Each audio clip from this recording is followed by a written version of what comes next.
In December 1948, a body was found on Somerton Beach in Adelaide, Australia.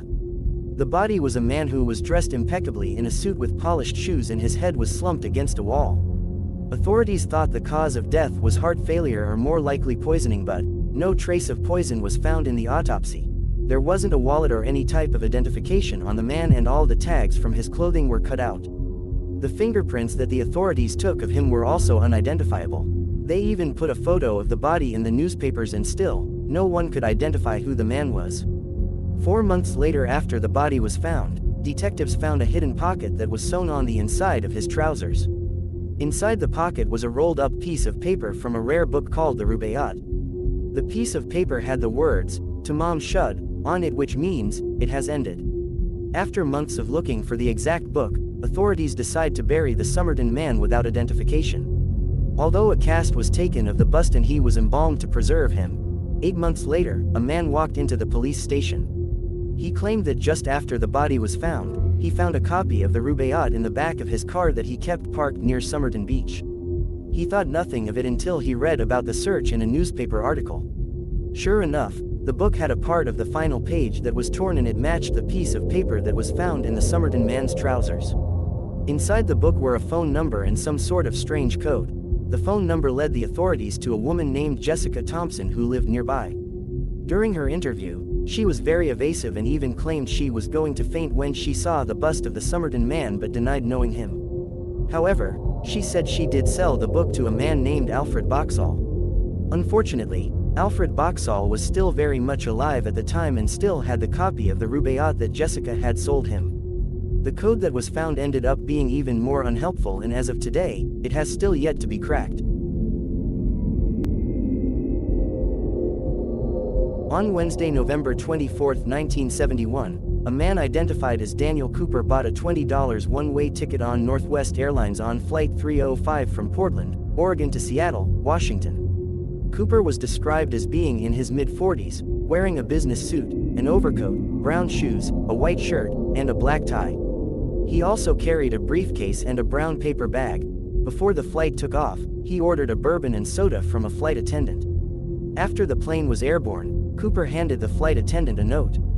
At first, she just put it in her pocket without looking at it, but then Cooper told her, "Miss, you better look at that note. I have a bomb." Cooper then told her the bomb was in his briefcase and asked her to sit next to him.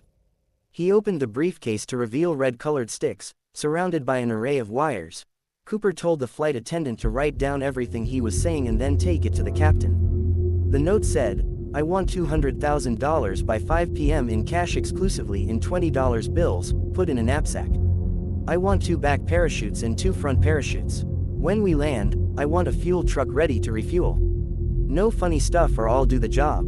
FBI agents assembled the ransom money from several Seattle area banks and Seattle police obtained the parachutes from a local skydiving school. When Cooper claimed his demands were met, he allowed all passengers and some of the crew to exit the airplane. Cooper told the remaining crew to refuel the plane and chart a course for Mexico City while staying below 10,000 feet.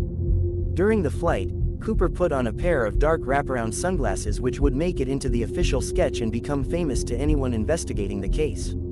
A little after 8 p.m. and somewhere in between Seattle and Reno, Nevada, Cooper jumped out of the rear door of the plane with 2 of the parachutes and the money. He was never seen again. Despite an expansive manhunt and over 45 years of searching, no conclusions have been made as to the man's identity or his fate after he jumped. It is called one of the greatest cold cases in FBI and U.S. history. On January 15, 1947, the remains of 22-year-old Elizabeth Short, aka the Black Dahlia, were found on the block of 3800 South Norton Avenue in Los Angeles. The body was cut in half and so pale and drained of blood that the woman who found the body mistook it for a mannequin at first. The body was cut with surgical precision, leaving no trauma to internal organs and bones. Her face was also cut from her mouth to ears, leaving an eerie permanent smile. There was no blood on the ground, making it believed that the body was moved after she had been murdered. 9 days after she was discovered, an envelope was sent to the Examiner addressed by using individual cut and pasted letters from magazines and newspapers. It read, "The Los Angeles Examiner and other Los Angeles papers, here is Dahlia's belongings, letter to follow." As promised, The envelope contained Short's social security card, birth certificate, photographs, names written on pieces of paper, and an address book with pages missing and the name Mark Hansen embossed on the cover. Gasoline was used to clean the objects, removing the fingerprints. On March 14, a suicide note scrawled in pencil on a bit of paper was found tucked in a shoe in a pile of men's clothing by the ocean's edge at the foot of Breeze Avenue in Venice.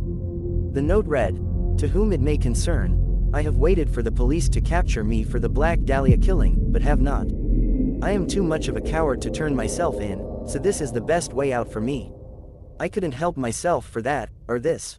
Sorry, Mary." The pile of clothing was first seen by the beach caretaker, who reported the discovery to the lifeguard captain, John Dillon. Dillon immediately notified the West Los Angeles police station. The clothes included a coat and trousers of blue herringbone tweed, a brown and white shirt, white jockey shorts, tan socks, and tan moccasin shoes, about size 8. However, the clothes gave no clue about the identity of their owner. Although many suspects were named, no authorities were able to identify the Black Dahlia's killer, and the mystery has gone unsolved for over 70 years.